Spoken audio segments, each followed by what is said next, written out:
Hi, and welcome to Tea Transitions, the podcast for women building a life abroad. I'm Rose Davenport. Hi, I'm Farah Baker. We're here for the unfiltered truth, the victories, the setbacks, and the joys of your journey. Very briefly, Tea Transitions is a podcast that shares the emotional, cultural, and personal journeys of women navigating major life changes, from relocation and identity shifts to career pivots and more. Inspired by my own move from Singapore to the US 25 years ago, I created Tea Transitions as a space to amplify the resilience and untold stories of women worldwide.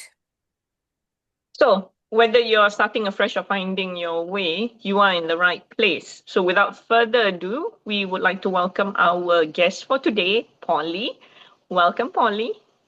Hi, Hi, Polly. how's it going?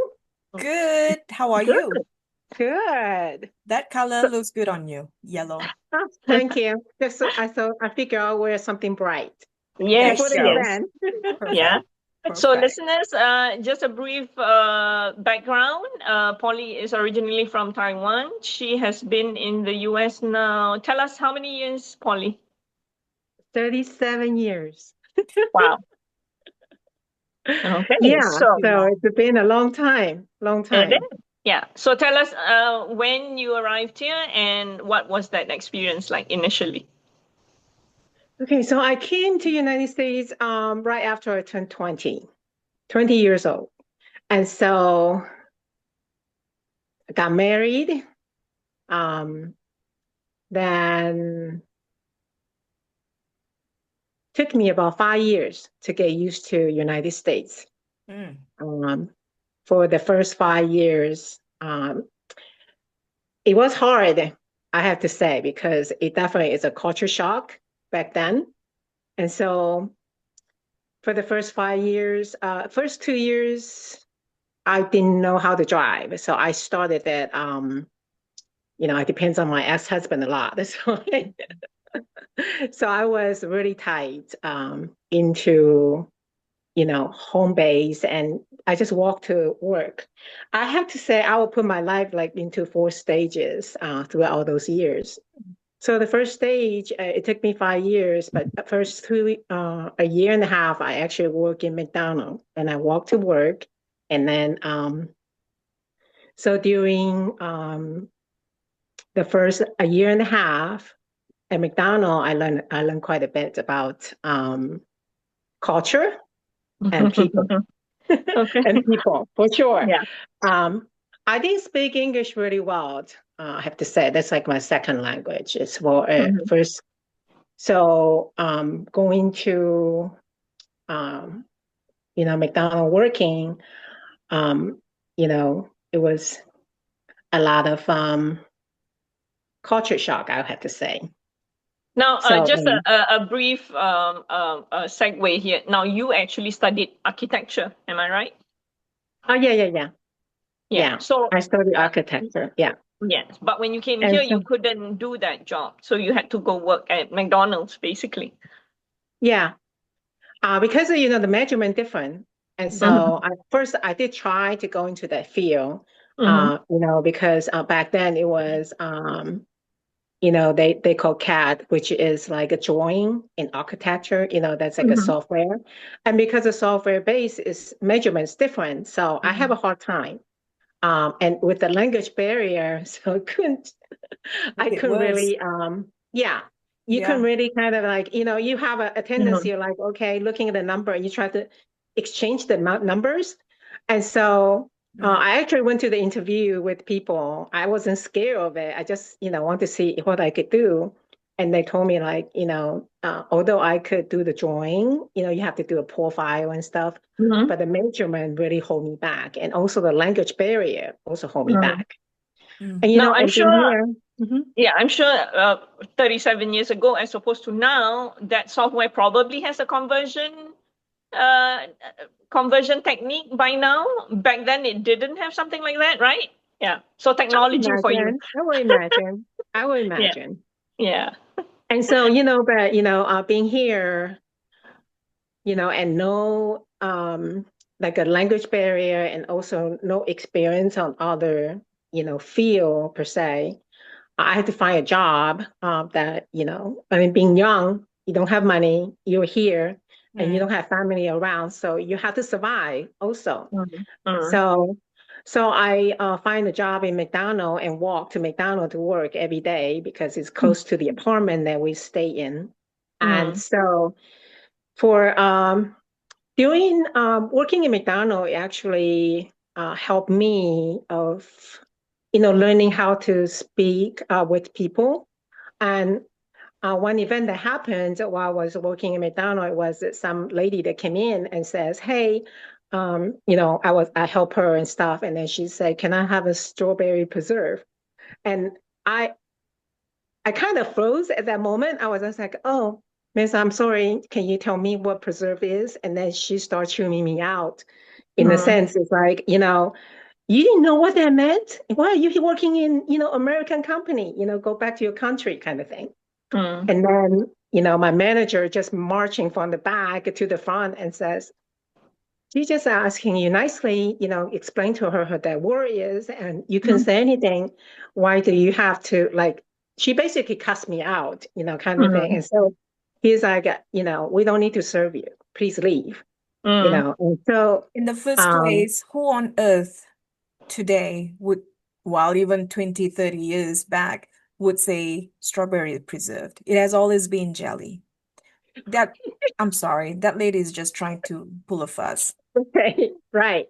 And Ugh. so, and like James or jelly, but I Yeah. really didn't learn that word when I was 20 years old. I have no clue. And, I mean, with a strawberry, I could, I mean, they have a strawberry smoothie, strawberry jelly, in McDonald's. So I'm not sure what it was. So, How do you handle yeah, so her, Polly? I know. But now I know. After the experience, Oh, I remember that word. Yeah. And so, yeah, my manager Earl actually, he had a lot of influence in me when at that moment, because he stood up for me, yeah. and also he turned around and he told me, he said, "Polly, you're so nice and you're young, but I have to tell you, do not allow anyone talk to you disrespectfully, especially like that. You have to stand up for yourself."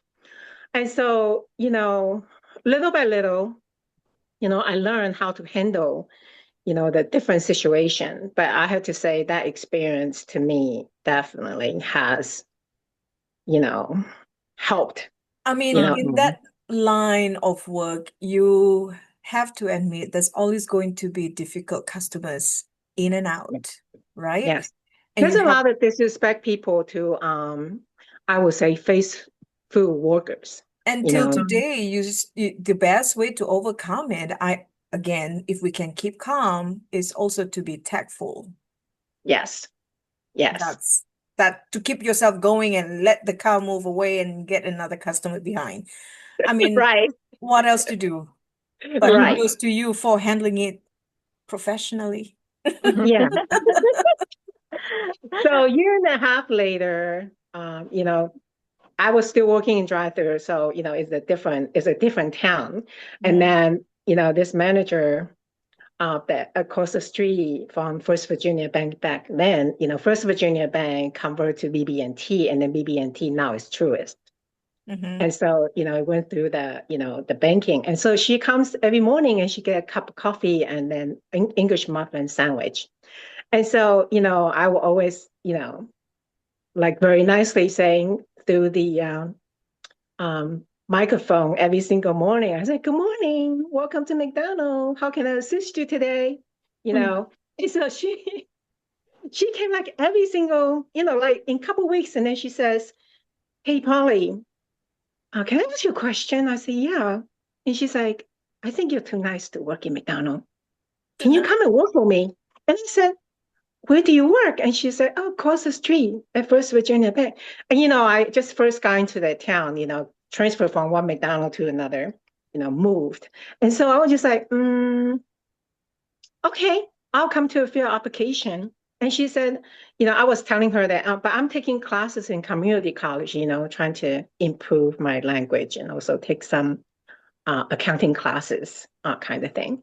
And so she says, yeah, we could work with your schedule and then come. And so I went and filled out the application, but I went to the wrong branch. Little do I know there was two First Virginia banks in the same town. There's no GPS at that time. You're probably There's no GPS following back a then. paper map. But Okay, question remember, is, where you know, was this other First Virginia bank? Was How it across the far? street? they were like a mile apart. They Oh, were not shit. across the street. I don't know why. I was thinking. I just drove on the way home, and I went to First Virginia to pick up the application. And then, the other branch manager called me back for interview and was like, I wasn't sure, and I have interviewed with her, and I was just, honestly, I didn't even remember what the lady's name, that manager's name, that who asked me to come to work for her. And so I created the issue. And once I got hired, and then she came by McDonald's and she said, I was waiting for you to come the other day. And, God. you never came. And I said, I did. And she said, you did not go to the other branch. I said, yes, I did. And they just called me to say they hired me. She said, oh, no, this is not happening. She called main office. She said, I'm calling main office right now. And You then are she's still like, creating problem right there. I know, right? I think she liked people fighting over her. I know. In my back of my mind, that could be, And then I feel so bad. And then, she's like, she called the other branch manager. She said, listen, I'm calling the main office. You're not taking Polly. I asked her to come to fill application. And then, so they have a talk, and then they agree. And so I went with Mary. Her name is Mary Kirk. And Mary has in my banking field, Mary actually has a lot of how you say that, you always will meet someone that meant to like guiding you, and your she's mentor. like, yeah. So it's like she's a mentor, to me. And so then I started as a part-time teller, and then I become a full-time, and then customer service, and then I was a head, then I was a head teller, and then customer service, and then administrative. So along those time, of course, you have to learn, different about banking laws, all kind of stuff. She doesn't hesitate to send me, training. And, of course, at night after work, I have to go classes and stuff and get licensed and stuff. So along the way, I was in banking for over 18 years. And from the part-time teller to assistant vice president, in banking. That's and so, amazing. And of course, then I had the kids, so. But you know what, though?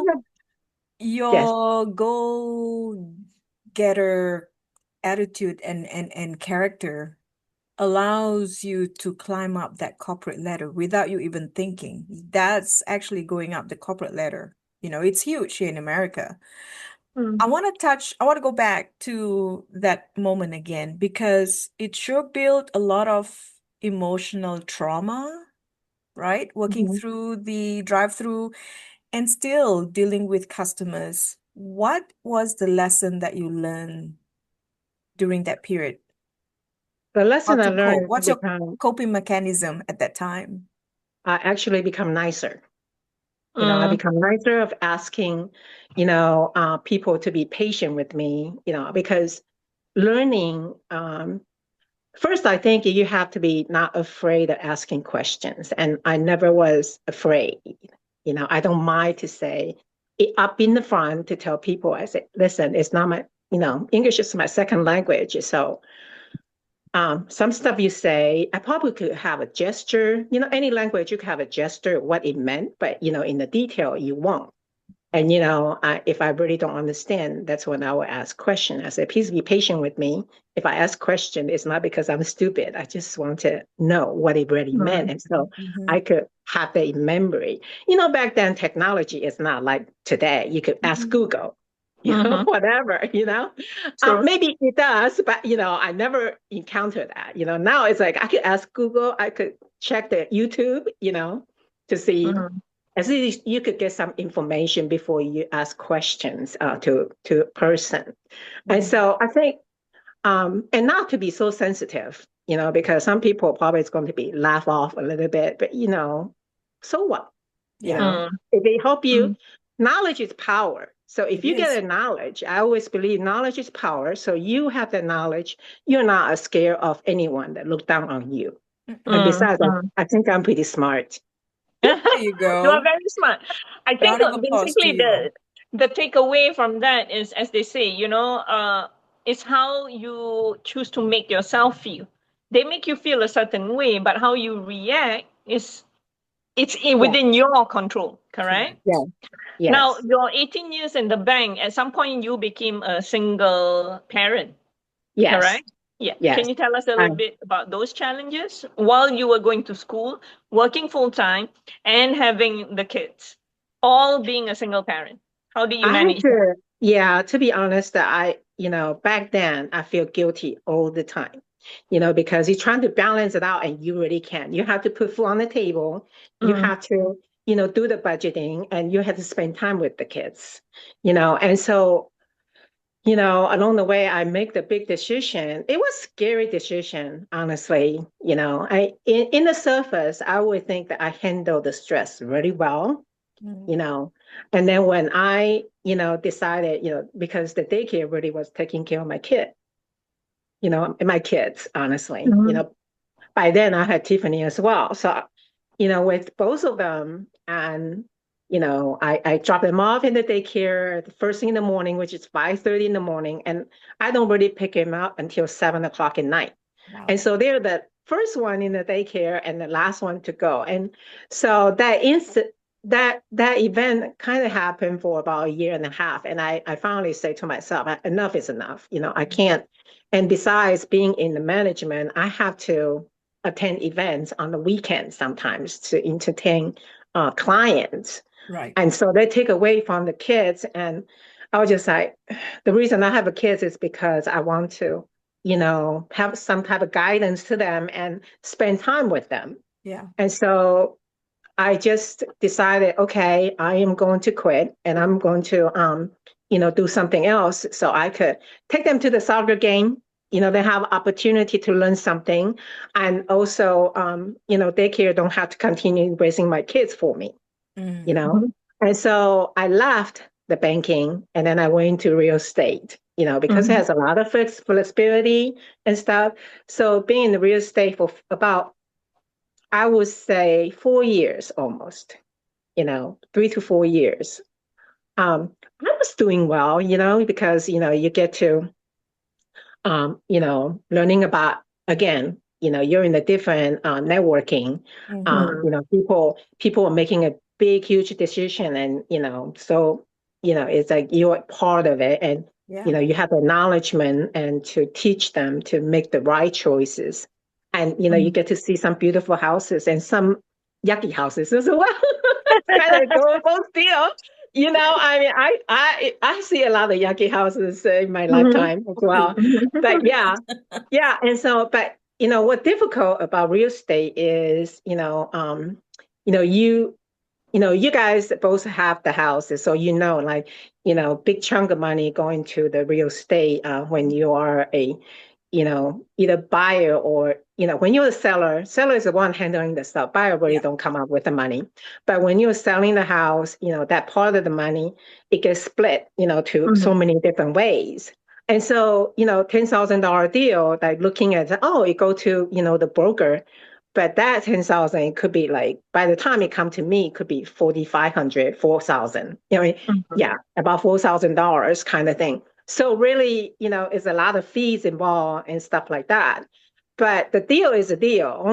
You only get paid when the deal goes through. And Yeah. so, I remember one time, that one year I had 3 deals that going on at the same time. And I work hard for it, like 4 to 6 months for each single one of them. Back then was a lot of, bank closure, kind of Mm. deal. So you The have to work a lot of foreclosures. paperwork. Yeah, Yeah. Mm. that is a lot of work into it and, a lot of damage into the property as well. So you have to be very careful when you handle those closure properties. And so, and then at one point, I remember Christmas. Those are difficult times. So, I normally don't remember the, bad stuff. Let's focus on the positive. I think that make life a lot easier when you do that. Great. And I Yeah. remember that Christmas coming, and I had this deal coming in. I was really happy. I was just like, okay, I have 3 deals I could close like within this 3 months. And for some reason, all the deal kind of fall apart like Oh. within, before Christmas time. Mm. And I was so stressed out. I feel like, okay, I have to use a credit card to buy food, pay everything on the credit card, putting stuff on the credit card for this 6 months period. And then all the deal falls through. I was just like, I was broke, And I was telling the kids, I was like, sorry, mommy couldn't do a lot of things for Christmas. This is what I could do. I'm very budget conscious. So, either I'm stressed out, I'm not trying to put pressure on them, but I will tell them that, we have a budget and I don't have that, money coming in. So we had to wait.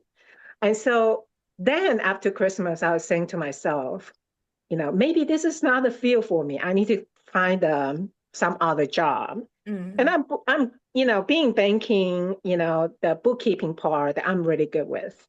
So one day, I found someone to live our basement to subsidize the income. And then one day I was looking at Craigslist and then to say, okay, maybe find a like part-time job in the office, being administrative, do their bookkeeping, accounting, And then I found this job that, in the hydroponic farm, and it says Chinese English speaking person needed. And I was just like, wait, what? I didn't even know there's such a thing. And, being in the United States for this long, I have never worked for a Chinese company, Which is rare. Yes. Very rare. Yeah. Yes. And so I always like surrounded in American company. And so I was just like, wait, let me call and get an interview. And so this guy, actually, it was a Caucasian guy, and then he was a facility manager, and he interviewed me. And then while doing, he was asking me questions, and all of a sudden I saw this, Chinese lady came in, and then she asked me, she said, you speak Chinese? I said, yeah. Then she started talking to me in Chinese. And it was like, okay. And I was just like, I was talking to her, and then I learned, she's the wife of the company, and so the owner of the company, so she's part of the owner. And so talking to her, then 2 hours later, and she's just like, I need you to come to work on Monday. Can you promise me you'll come to work on Monday? But I remember, back then the money is little, what was I was going to say she said, oh, I will do $12 an hour. And I'm just like, no, that's too little. I can't do $12 an hour back then. And she says, it's because, you have your set of value when you go in. And so I said, well, I'll come to work for you, because it's part-time, but I'm still doing real estate. I haven't totally give up yet. And so I said, I have to focus on that. I still have some deal going on. And she said, okay, no problem. And I said, well, I'll give you 3 months to learn about me. And so by the end of 3 months, I want $20 an hour, that's it. And if you can give it to me, then I'm going to leave. I like to tell people in the front. So she said, I call that set expectations. Yeah. There you go. You're right, Rosie. And so, I like to set the expectation in the front. There you go. And so I could tell you 2 weeks later, she's like, I'm going to give you $20 an hour. That's Wow. Yes. So you didn't even have to wait for the 3 months. No. See? She's like, you have to stay, and if you could spend more time here. But I could tell you, in the older generation, their bookkeeping actually is writing down everything on the paper. On the paper.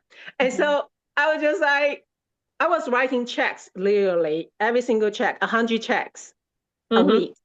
And I told her, and I said, I cannot do that. I said, I have to have a computer. And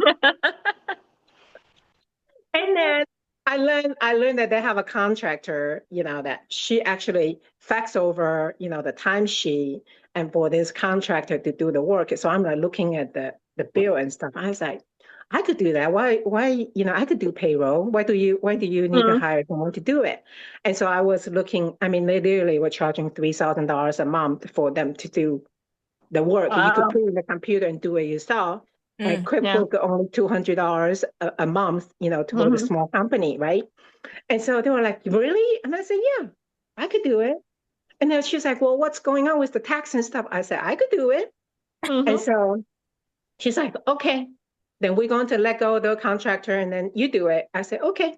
So, because I go and I told her and I said, you could still do your bookkeeping on the paper. I'm not changing that because, she's 60 years old. She doesn't need a change. I said, I'm Mm-hmm. just going to transfer everything Yeah. she's doing a good job on the paper. And I said, I just need to transfer that into the QuickBook. And she said, Mm-hmm. okay. So, side by side, I said, I'm not changing anything on her, because I'm not forcing her to learn computer. Some Mm-hmm. people, when you're in a certain age, you just don't want to change. It's Yeah. not necessary, right? Because it works for all these years. Why would Yeah. not working? Mm-hmm. And then I'm so grateful I did that. And I know they were grateful they did that too. And so, Are you still that with the same 2000, company? I'm still with the same company. And in How long? 2018, they had a fire. Oh, Mm. And that fire destroyed every single piece of oh work my at that God. place. Wow. Totally gone. $10 million building gone. Everything gone. Oh my God. And so I remember that morning I actually was my husband, Eric. We went to the park at Battlefield and we were running 8 miles that morning. And I remember I got a call from my best friend Dana. And she says, "Hey, I just drove by your work, uh, going to Costco, and I saw smoke, heavy smoke." I said, "What?" Oh. And she said, "Yeah, heavy smoke. What's going on? Are you guys burning something?" I said, "No, not I'm aware of." And so I tried to call my boss. I tried to call, his son, and his son actually went to the facility and saw all this smoke. And he said, "Yeah, the building is on fire. Mm. It's kind of we don't know what to do." And I said, "Okay, I'll come over after."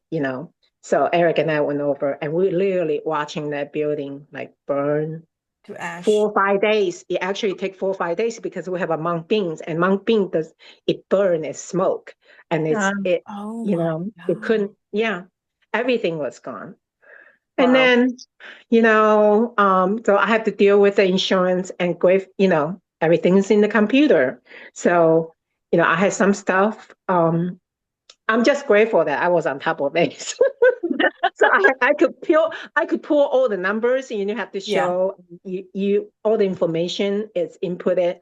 And, Mm. of course, My you don't have anything else. Mhm. my Mm. takeaway, I'm looking at the time. We are running short of time. Oh, My takeaway on this conversation is that woman out there, you should know what's your strength and what's your weakness as you transition over to new place, for example.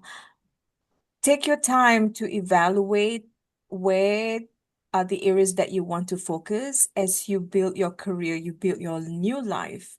This is going to be very helpful, especially those who intend to go out and work in a new place, right? Mm. In yes, your case, what I learned from this conversation, Polly, is that you're very confident of your skills and you want to yes, help because you are also networking with your audience, letting them know you can trust me. I've done this, I've got this experience, I can help you.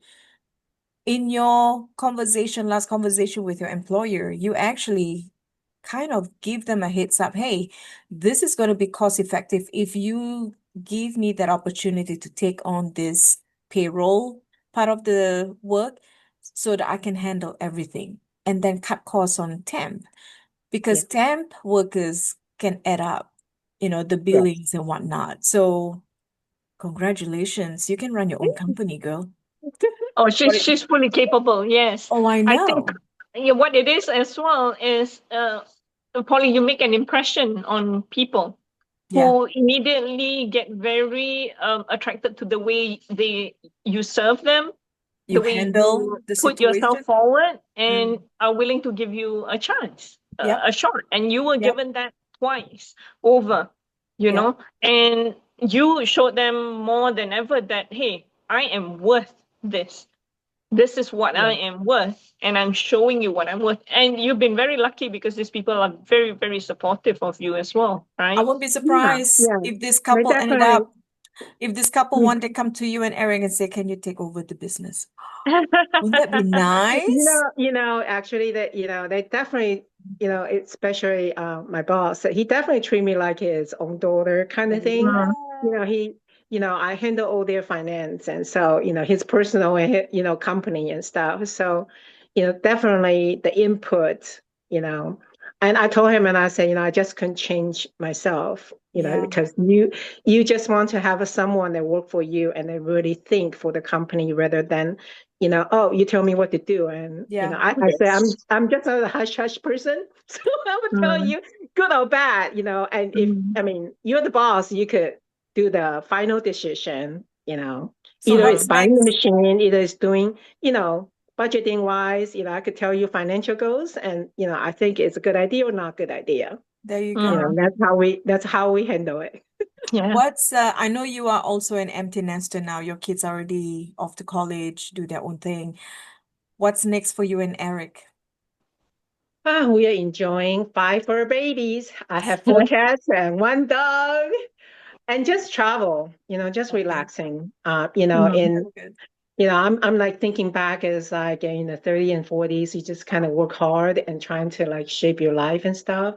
And Correct. now I Mm. feel like, financially, life wise, it's not a lot of stress. It's nothing to be stressed about. Mm. And so enjoying a little bit travel and spending time with the girlfriends like you.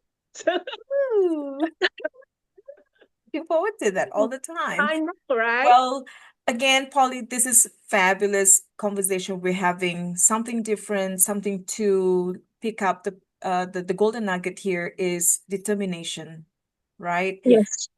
Going forward, knowing your worth. Yeah, And don't be afraid to talk about it because you just don't know what's the opportunity out there. With That that is true. said, Farah, would you like to do the closing? Yes. So, listeners, if today's episode resonated with you in any way, please hit subscribe, leave us a quick comment below, or share it with a friend. Follow us on Instagram, Facebook, and YouTube. If you would like to be a guest on our show, please DM or email us at hello@ttransitions.com. Now, every story matters, and we're so glad you share your space with us, and Polly, for you sharing your story with us. Take thank care, you, be ladies. kind, Yes. and keep showing up as you. Till the next conversation, bye. Bye Miss bye. Annie, thank you. Thank you. Bye bye.